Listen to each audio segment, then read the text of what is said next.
Bonjour à toutes et à tous et bienvenue dans notre culte familial ce matin. Vraiment, c'est une joie encore de partager avec chacun d'entre vous et encore Dieu aujourd'hui va nous parler. Est-ce que tu en es convaincu ce matin?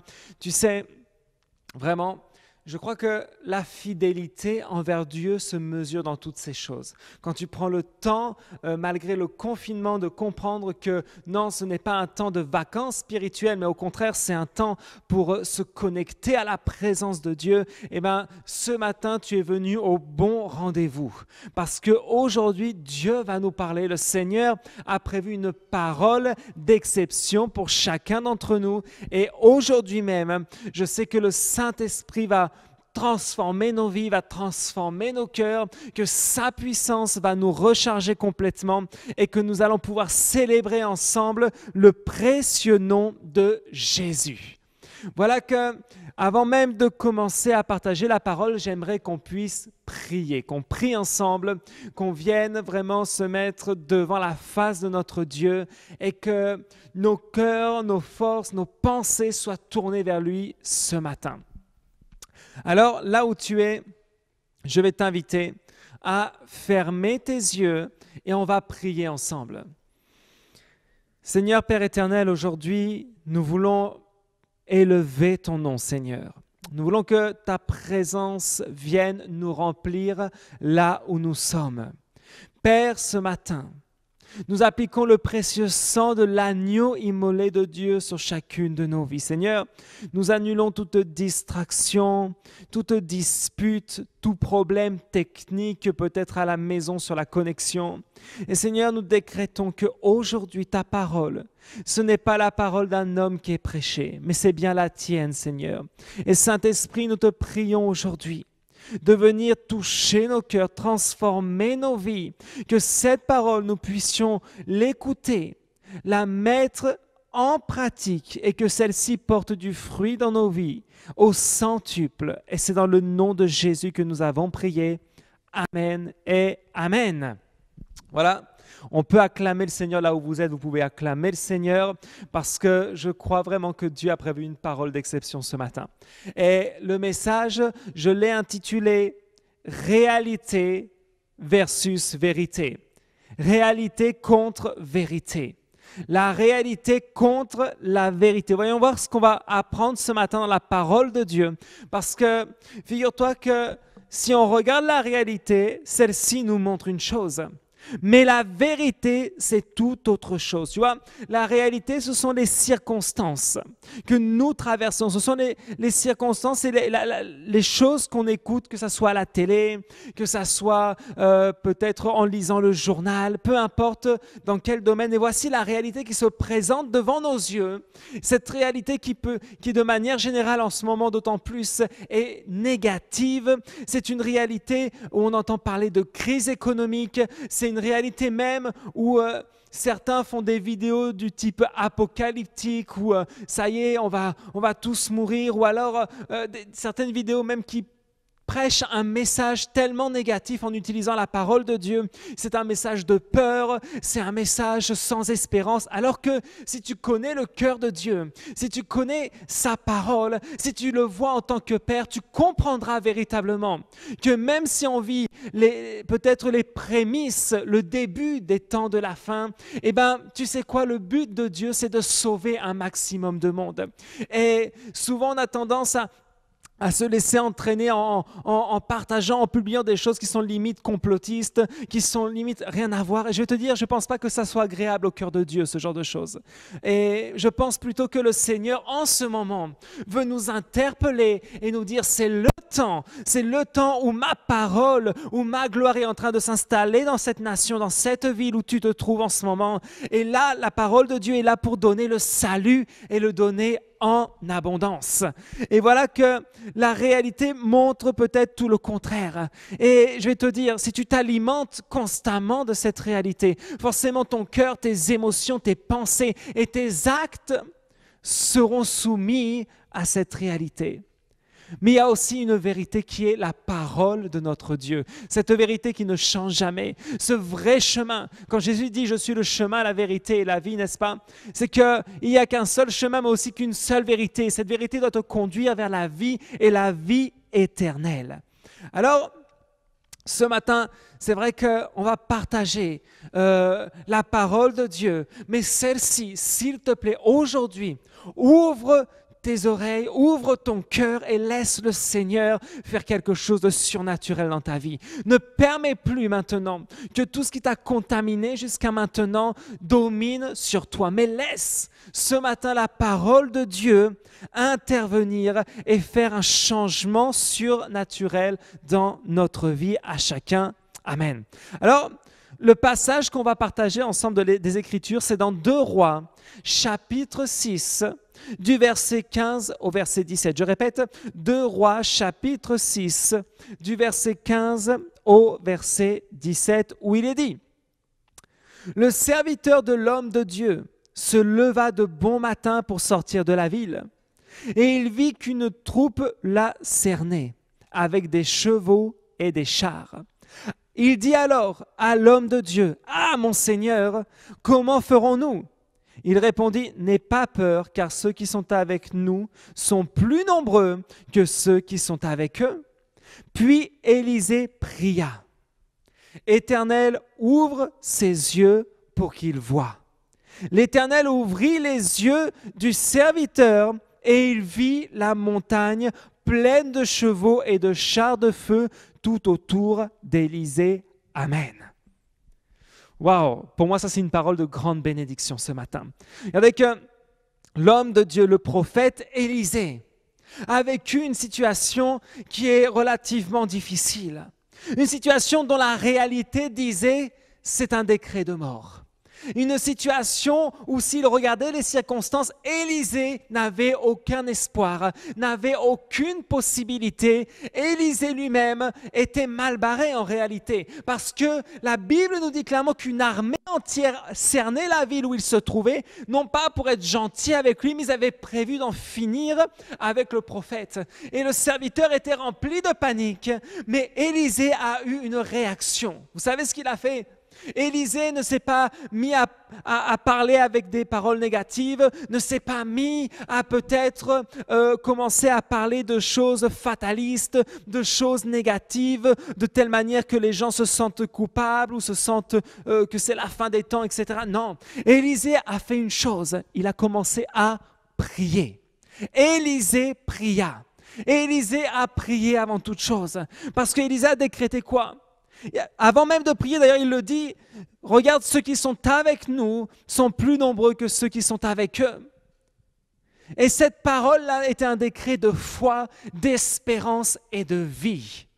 Alors maintenant, ce que je veux te parler ce matin, c'est que si tu commences à comprendre que les temps que l'on vit sont des temps où en tant qu'enfant de Dieu, en tant que chrétien, là où tu es, tu sais, Dieu ne regarde pas le passé, il regarde aujourd'hui là où tu es chez toi. Et maintenant, le Seigneur réclame de la part de ses enfants une prise de conscience, une décision. Qu'est-ce que tu vas faire? Est-ce que tu vas regarder les circonstances ou est-ce que tu vas te rapprocher de mon cœur de père? Tu sais, je vais t'annoncer une nouvelle. Dieu n'a pas créé le coronavirus. Dieu n'a pas créé le Covid-19. Et non, peut-être tu peux être surpris parce que je sais que beaucoup de choses sur Internet traînent même en disant que c'est Dieu qui a créé ça. Non, Dieu n'a pas créé ça. Et c'est même absurde de croire ça. Pourquoi? Parce que je vais te dire une chose, c'est que Dieu est un père.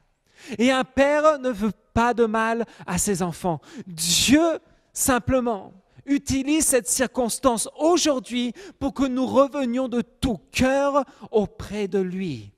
Dieu veut que ses enfants reviennent de tout cœur.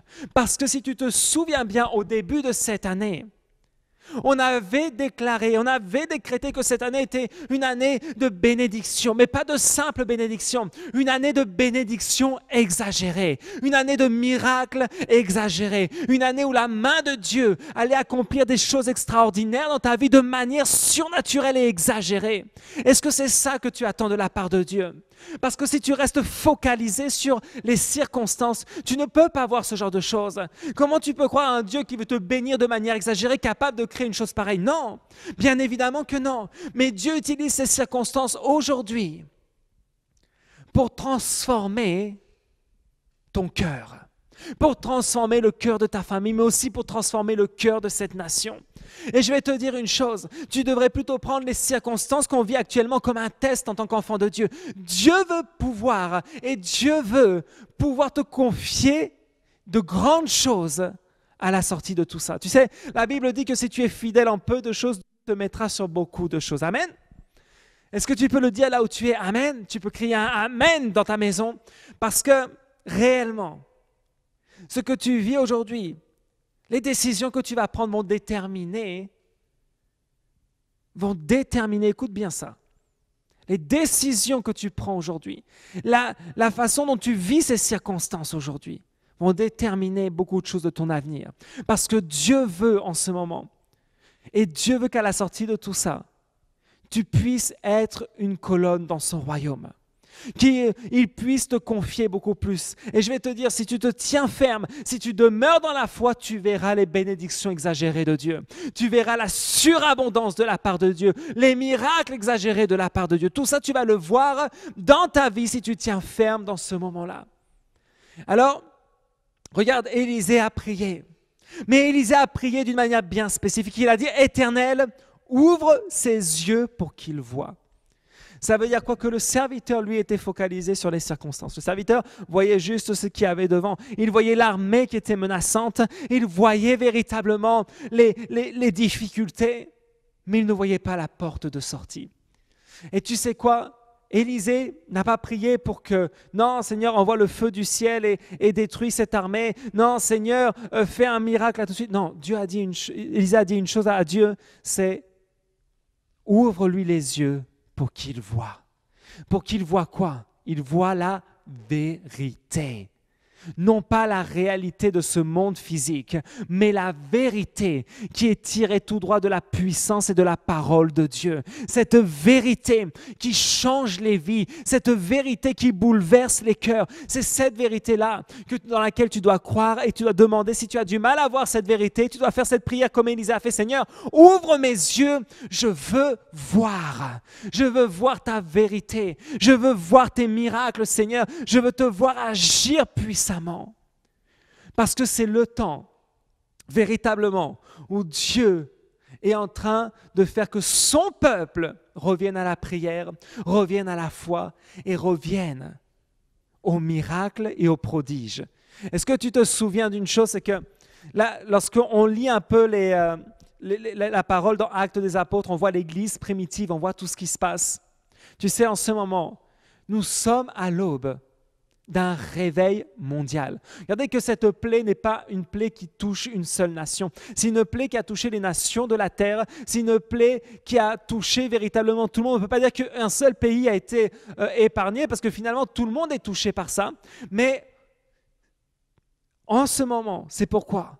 C'est parce que Dieu veut nous dire aussi que c'est le temps d'un réveil mondial. Est-ce que tu peux le décréter? Tu peux dire, oui Seigneur, je crois que c'est le temps d'un réveil mondial. Et quand je parle d'un réveil, je parle d'un salut de manière exponentielle. Des gens qui donnent leur cœur au Seigneur, qui sont sauvés, des familles entières restaurées, des familles entières qui reviennent au pied de Christ, une jeunesse qui se passionne de nouveau pour la parole et pour Jésus-Christ. Voici les choses qui vont se produire dans les prochains mois et les prochaines années. Mais pour cela, tu dois demeurer ferme dans la foi et dire, Seigneur, ouvre mes yeux pour que je vois le miracle, que je vois les grandes choses, que je ne permette pas que la crainte me stoppe, que les idées incorrectes de ce monde m'arrêtent. Non, Seigneur, je veux voir ton miracle et ta parole s'accomplir. Tu es appelé, comme je l'ai dit ces semaines précédentes, dans un temps privilégié où le meilleur reste à venir, le meilleur reste à conquérir. Et maintenant, la chose que tu dois faire pendant ce temps de confinement, c'est de te charger du pouvoir du Saint-Esprit dans ta vie. Le pouvoir de la parole de Dieu. Vous savez, il y a eu plusieurs réformes dans l'Église, n'est-ce pas? Plusieurs réformes au niveau du déversement du Saint-Esprit. Il y a eu, la première fois, c'était au moment de la Pentecôte dans les Actes des Apôtres. C'est la première fois que le Saint-Esprit se répandait véritablement sur tout être, toute chair. Parce que lorsqu'on lit l'Ancien Testament, le Saint-Esprit a toujours été là. Mais il était déversé sur des leaders bien spécifiques. À partir de la Pentecôte, la promesse a été donnée lorsque Jésus a dit « Il vous convient que je parte pour que je vous envoie le Consolateur ». Cet esprit qui va vous donner la force et la puissance d'accomplir véritablement des choses, même des choses plus grandes que même moi je n'ai pas accomplies. Et quand il y a eu la Pentecôte, il y a eu ce premier déversement. Ensuite, il y en a eu un deuxième. C'était aux États-Unis, dans cette rue qui s'appelle la rue Azusa, où il y a eu véritablement un autre déversement du Saint-Esprit. Ensuite, il y a eu un grand réveil. Mais là, on est aussi à l'aube de cette troisième réforme où le Saint-Esprit va se répandre encore de manière plus puissante sur toute chair, sur tout être. Regardez ce que la Bible dit dans les temps de la fin. Nos vieillards auront des songes, nos jeunes aussi. Il y aura des prophéties, des interprétations du parler en langue, des miracles. Bref, ce sera quelque chose d'extraordinaire. Et je suis convaincu que si tu maintiens ta foi ferme en ce moment, tu vas faire partie de cette armée qui va déployer le royaume de Dieu sur cette terre et qui va faire que les gens soient des témoins de miracles, de prodiges extraordinaires. Est-ce que tu le crois ce matin? Alléluia. J'espère que tu le crois parce que notre Dieu est bon, notre Dieu est parfait et il veut véritablement te confier de grandes choses. Amen. Alors, on peut aussi se poser plusieurs questions parce que tu as peut-être aussi entendu parler de crise économique, n'est-ce pas? Tu entends parler de ce qui va se produire économiquement et peut-être c'est quelque chose qui t'impacte aussi.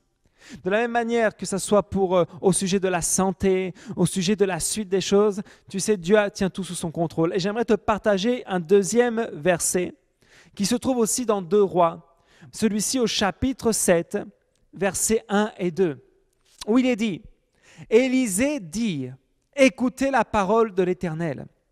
Voici ce que dit l'Éternel.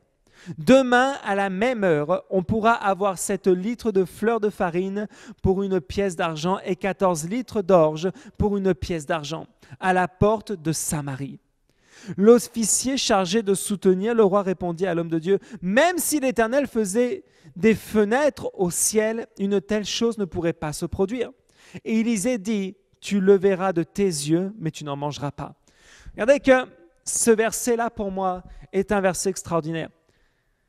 Ce n'est pas le gouvernement qui a dit, ce n'est pas les circonstances qui ont dit, mais Élisée a dit une chose, écoutez la parole de l'Éternel. Écoutez quoi? La parole de l'Éternel.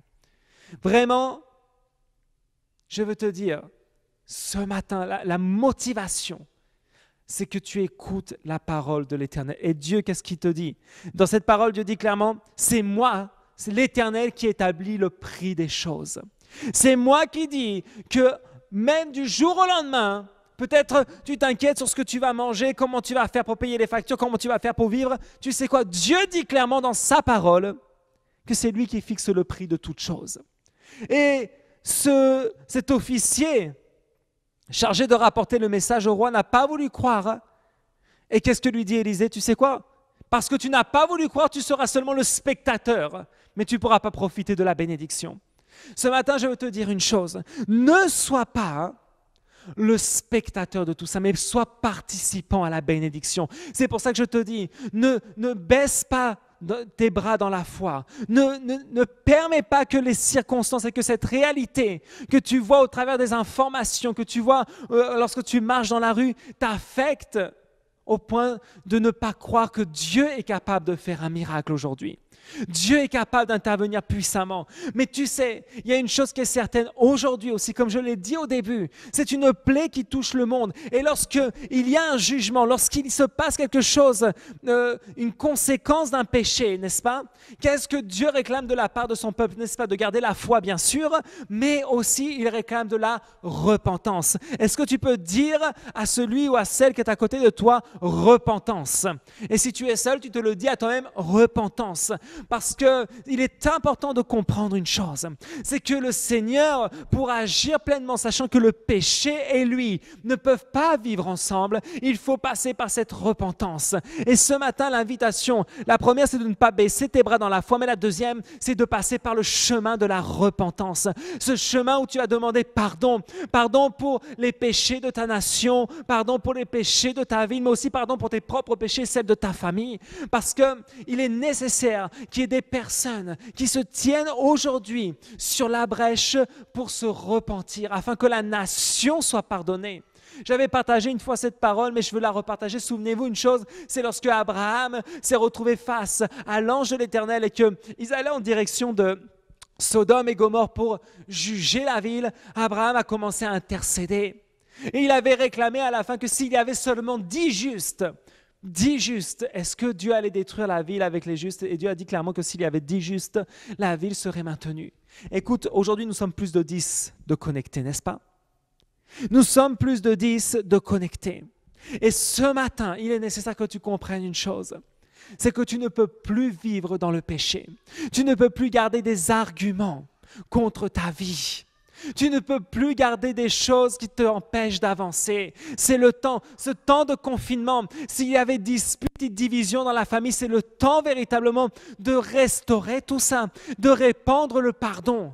Et oui, parce que le pardon est aussi une clé extraordinaire. La Bible dit que nous allons être mesurés avec la même mesure sur laquelle nous mesurons les autres. Ça veut dire quoi? Si je suis dur avec les autres, la mesure qu'on va utiliser pour me mesurer aussi sera dure. Autrement dit, parfois on a du mal à relâcher ce pardon, on a du mal à pardonner.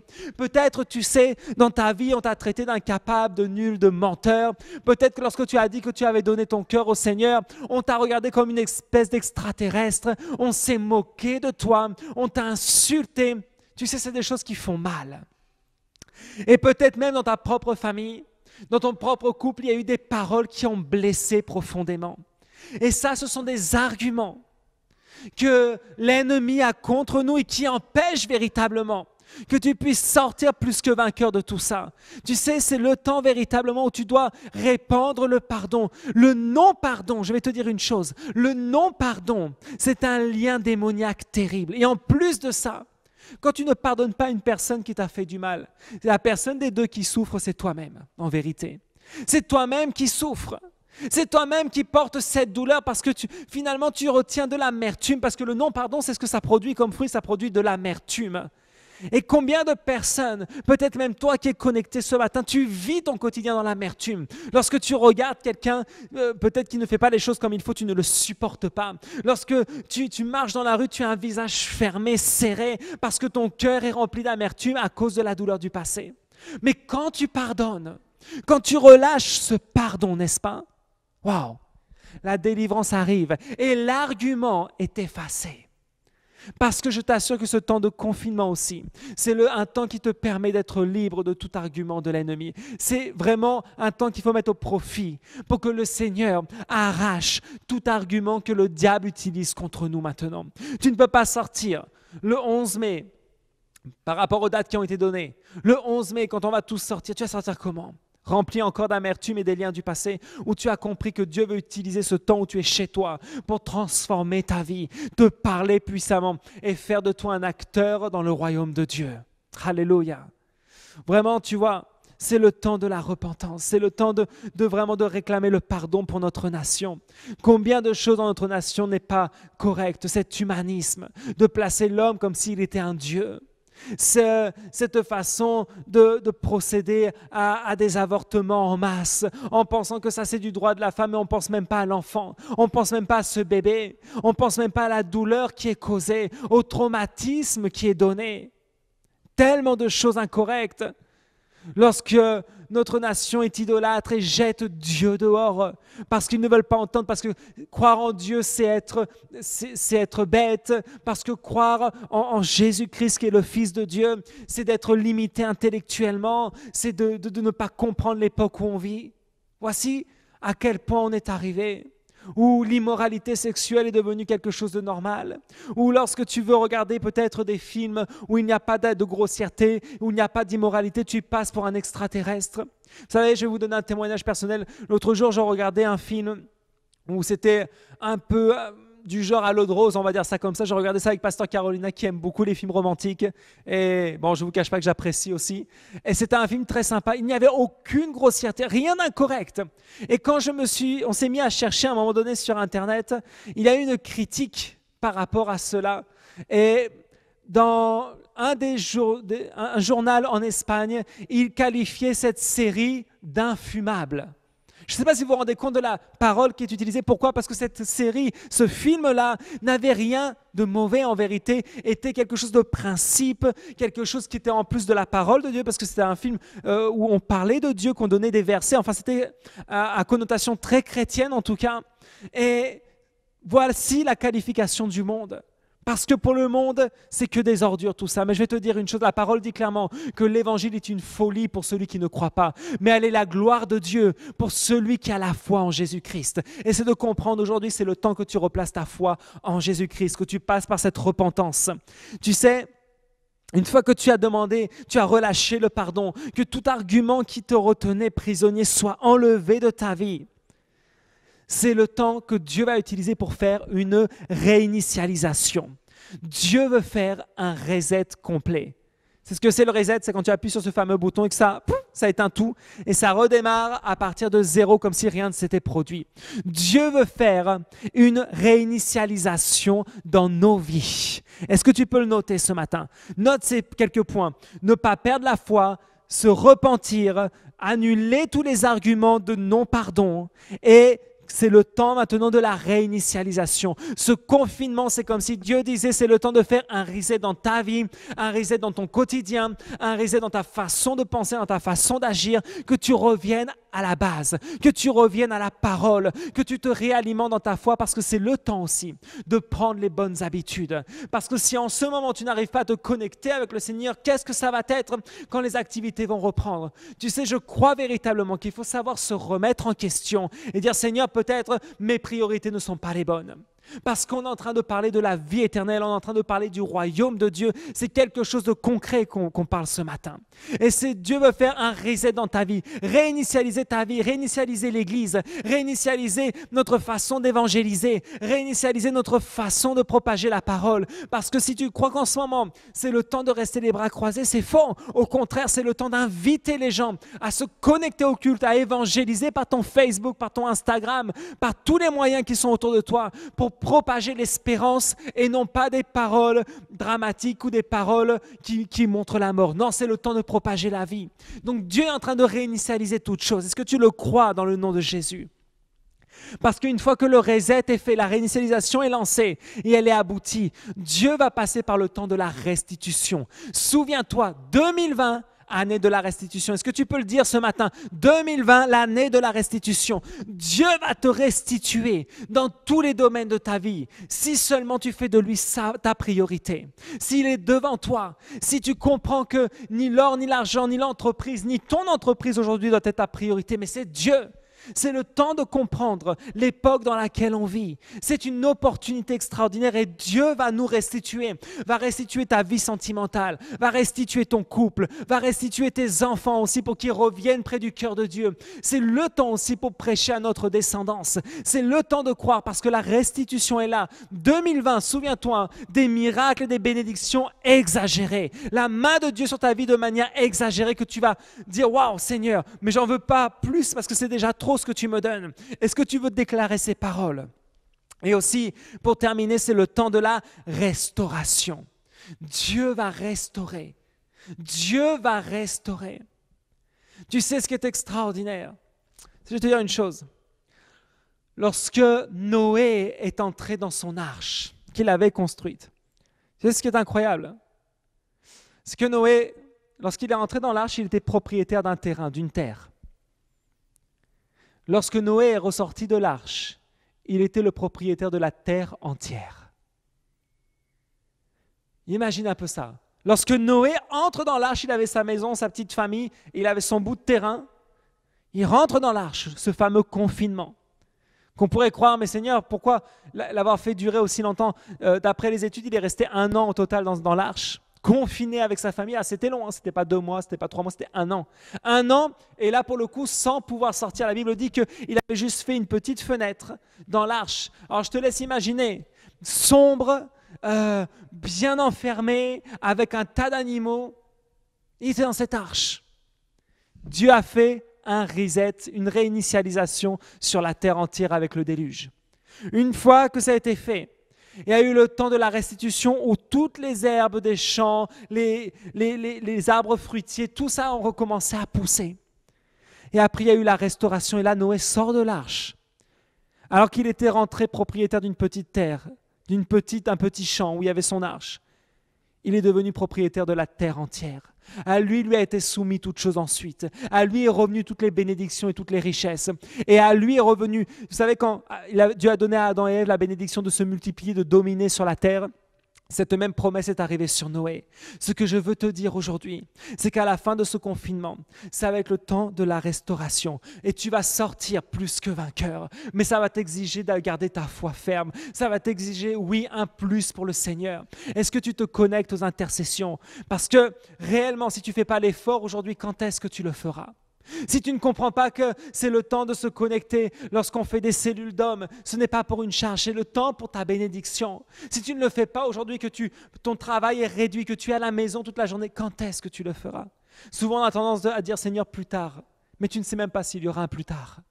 Et là ce que je veux te dire, c'est que ce plus tard rempli de bénédictions, regardez que c'était réservé aux cœurs comme Noé, des cœurs qui cherchaient la parole de Dieu, la volonté de Dieu, et ils ont pu voir la surabondance. C'est pour ça que je te dis aujourd'hui, ne crois pas en la crise, ne crois pas en ce qui va se produire après le confinement de si terrible. Beaucoup disent non, mais ce virus sera présent jusqu'en 2021, 2022. Non, mais ça va être la crise financière, ensuite tout va augmenter, l'inflation, bla bla bla bla bla. Et le pire, c'est quand ça sort de la bouche des chrétiens. Est-ce que de ta bouche de prophète, peut sortir la bénédiction? Parce que si tu as une bouche d'autorité, je te l'ai déjà dit, tu as une bouche de prophète et c'est le temps de décréter que si tu es rentré peut-être dans ce confinement pauvre, triste et déprimé, tu vas ressortir riche, multiplié et plus que vainqueur. Est-ce que tu le crois aujourd'hui?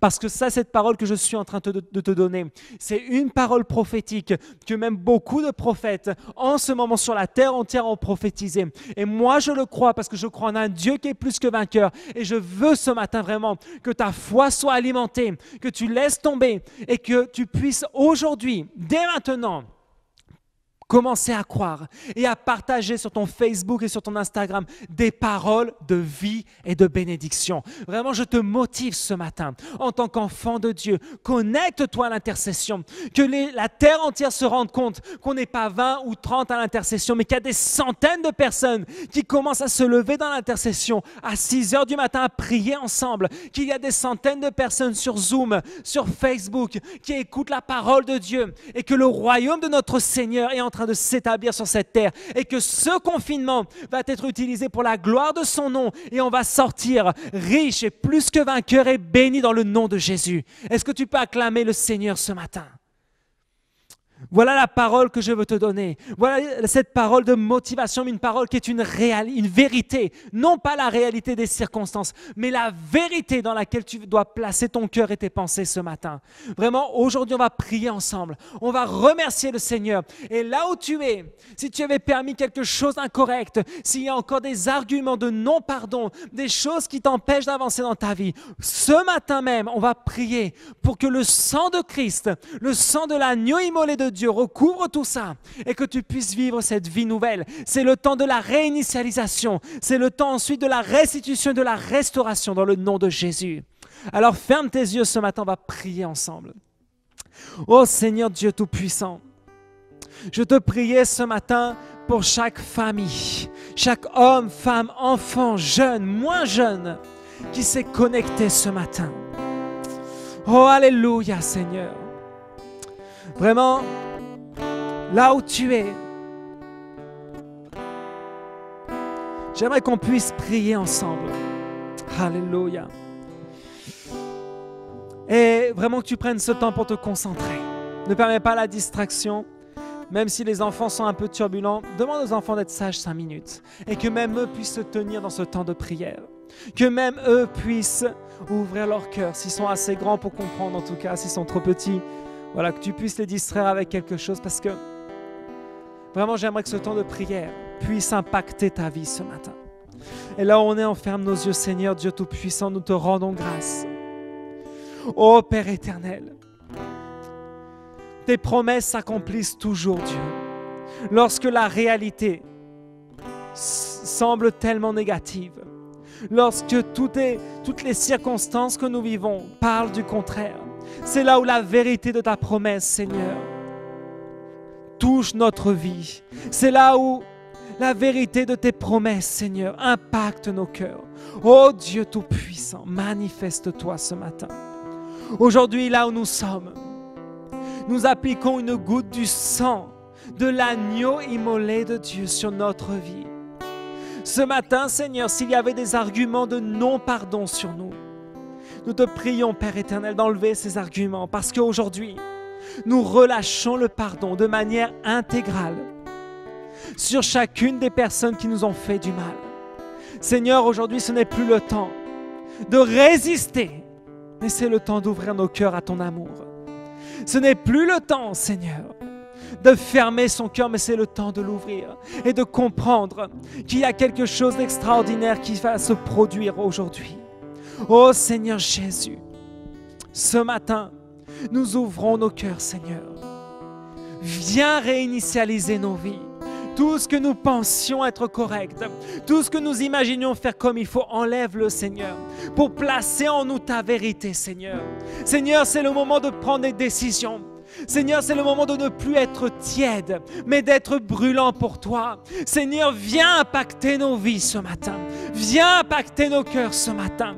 Oh Dieu Tout-Puissant, peut-être cette parole, Seigneur, a impacté nos vies. Peut-être même cette parole nous a gênés parce que nous a remis en question. Mais tout ce qui vient du spirituel doit impacter notre chair, doit frapper notre chair. Et lorsque notre chair reçoit des coups, ça ne lui plaît pas. Mais c'est bon pour nous en vérité. Alors Seigneur, ce matin, viens impacter notre cœur. Touche-nous aujourd'hui. Seigneur, nous voulons nous engager en tant qu'enfants de Dieu à ne plus publier des choses négatives, des choses fatalistes. Non, Seigneur, tu n'es pas le créateur du coronavirus, mais tu l'utilises afin que nous puissions changer, Seigneur, et vivre quelque chose de surnaturel avec toi. C'est le temps, Père, des bénédictions exagérées, des miracles exagérés. Seigneur, tu vas déverser ton esprit comme jamais auparavant. Et ce qu'a vécu l'Église primitive, ce n'est rien par rapport à ce que nous allons vivre dans ce temps de la fin, cette Église finitive. Alors ce matin, Seigneur, agis dans nos vies. Nous voulons revenir à toi, Seigneur. Nous voulons vivre la restitution. Nous voulons vivre la restauration. Mais nous devons d'abord passer par cette réinitialisation. Seigneur, il nous reste 1 mois de confinement pendant lequel nous allons nous affermir dans la foi. Nous allons continuer à brûler pour toi, Seigneur, et à conquérir encore plus. Parce que là où il y avait l'impossible, ta parole dit oui, c'est possible. Rien n'est impossible à celui qui croit. Alors ce matin, dans le nom de Jésus-Christ, je le décrète que chaque homme et femme connecté, chaque famille aujourd'hui vit cette réinitialisation dans le nom de Jésus-Christ. La bénédiction tombe, la guérison tombe là où il y avait le corps malade, parce que le sang de Jésus absorbe le virus, absorbe la maladie. La victoire arrive dans le nom précieux de Jésus-Christ. Oh Seigneur, nous t'élevons ce matin. Et là où tu es, peut-être c'est la première fois que tu te connectes. Mais j'aimerais te dire que cette parole est aussi pour toi. C'est une parole de vie et de vie éternelle. Alors ce matin, on va faire cette déclaration ensemble, cette prière ensemble. Si c'est la première fois que tu te connectes, tu vas mettre simplement ta main sur ton cœur et tu vas répéter après moi avec foi. Seigneur Jésus, aujourd'hui, je te demande pardon. Je reconnais mes fautes et mes péchés devant toi. Seigneur, je crois que tu es mort sur cette croix et que tu es ressuscité 3 jours après. Je t'accepte aujourd'hui, Jésus, en tant que sauveur personnel. Écris mon nom dans le livre de vie et ne l'efface jamais. Oh Seigneur, merci pour chaque personne qui a fait cette prière aujourd'hui. Et tu sais, si c'est la première fois que tu fais cette prière, je t'invite vraiment à nous écrire en message privé sur Facebook. Que tu n'hésites pas à laisser tes coordonnées. Que tu n'hésites pas à laisser un moyen pour communiquer avec toi. Afin que nous ne perdions pas contact. Mais qu'au contraire, nous puissions véritablement prier encore pour toi. Et te fortifier dans la foi, c'est important. Vraiment, Seigneur, nous voulons te remercier ce matin. Et là où tu es, j'aimerais que tu puisses préparer la meilleure offrande aussi pour le Seigneur. Vraiment, pendant ce temps-là, où on ne peut pas se retrouver physiquement, l'œuvre de Dieu continue. Et chaque fois que tu donnes une offrande, que tu prépares ton offrande pour le royaume de Dieu, tu ne le fais pas pour moi. Tu ne le fais pas, tu sais, grâce à Dieu, j'ai mon salaire, je travaille. Mais tu le fais pour le Seigneur avant tout.